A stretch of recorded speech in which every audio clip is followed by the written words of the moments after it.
வணக்கம் நண்பர்களே, welcome to movie critic channel. இன்னைக்கு நாம பார்க்க போற திரைப்படம் ரீசெண்டா ஜியோ ஹாட்ஸ்டார்ல தமிழ் டப்பிங்குடன் ஒரு மலையாள படமா வெளிவந்திருக்கிற ட்ரீடம். ஜீத்து ஜோசப் பிரசன்ட் பண்ணி ஷான் நிகாம் லீடா நடிச்சிருக்கிற இந்த இன்வெஸ்டிகேஷன் கிரைம் த்ரில்லர் படம் எந்த அளவுக்கு நமக்கு த்ரில்லிங் எக்ஸ்பீரியன்ஸை கொடுத்துச்சு அப்படிங்கிறத இந்த ரிவ்யூல தெரிஞ்சுக்கலாம். மிஸ் பண்ணாம பாருங்க. படத்தோட கதை அப்படின்னு பார்த்தா, படத்துல ஷான் நிகாம் ஒரு புது சப் இன்ஸ்பெக்டர். எந்த ஒரு குற்றமும் நடக்காத குளிநிலம் அப்படிங்கிற ஒரு மலை கிராமத்துக்கு அவருக்கு ஃபர்ஸ்ட் டைம் போஸ்டிங் போடுறாங்க. அப்பாடா நிம்மதியா இருக்கலாம் அப்படின்னு அவரு நினைக்கும் போதுதான் அழுகி போன நிலையில ஒரு உடல் ஒண்ணு அந்த ஊர்ல கிடைக்குது. அது மட்டும் இல்லாம அடுத்தடுத்து பேங்க் கொள்ளை, இன்னும் சில கொலை வழக்குகள் அப்படின்னு அந்த ஊர்ல பதிவாக ஆரம்பிக்குது. எந்த ஒரு குழுவும் இல்லாத இந்த கேஸ ஹீரோ எப்படி விசாரணை செய்யறாரு, இந்த கேஸுகளுக்கு பின்னாடி இருக்கிற பயங்கரமான உண்மை என்ன அப்படிங்கிறத ஹீரோ எப்படி கண்டுபிடிச்சாரு அப்படிங்கிறது தான் படத்தோட மீதி கதையே. படத்தோட பாசிட்டிவ்னு பார்த்தா, படத்தோட மிகப்பெரிய பலம் படத்தோட கிளைமேக்ஸ்ல வர ட்விஸ்ட் மற்றும் படத்தோட கடைசி 20 நிமிஷ காட்சிகள் தான்.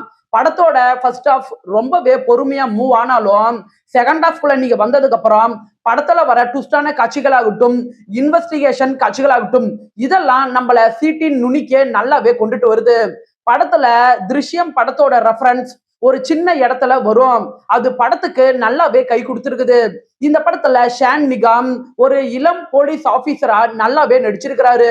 அவரோட கதாபாத்திரத்துக்கே உரிதான பயம், பதற்றம், கோபத்தை யதார்த்தமா வெளிப்படுத்துறது அப்படின்னு அந்த கதாபாத்திரத்துக்கு நல்லாவே உயிர் கொடுத்திருக்கிறாரு. படத்துல ஹீரோவுக்கு சீனியர் ஆபீசர் கதாபாத்திரத்துல வர ஷோபி திலகனோட நடிப்பு சூப்பரா இருக்குது.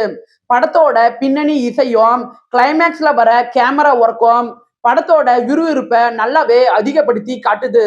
படத்தோட குறைகள் அப்படின்னு பாத்தீங்கன்னா, படத்தோட முதல் பாதி ரொம்பவே பொறுமையா தான் மூவ் ஆகுது.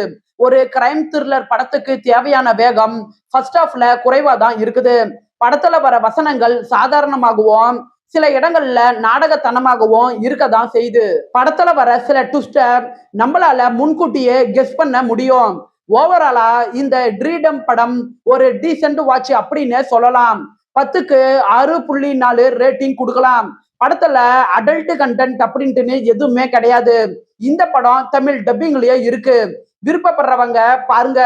என்னுடைய ரிவ்யூ உங்களுக்கு பிடிச்சதுன்னா மறக்காம லைக் பண்ணி சப்ஸ்கிரைப் பண்ணுங்க. வேற ஏதாவது படத்தோட ரிவ்யூ வேணும்னா அந்த படத்தோட பெயரை கமெண்ட்ல பதிவிடுங்க. நாம வேற ஒரு வீடியோல சந்திக்கலாம். அது வரைக்கும் நன்றி, வணக்கம்.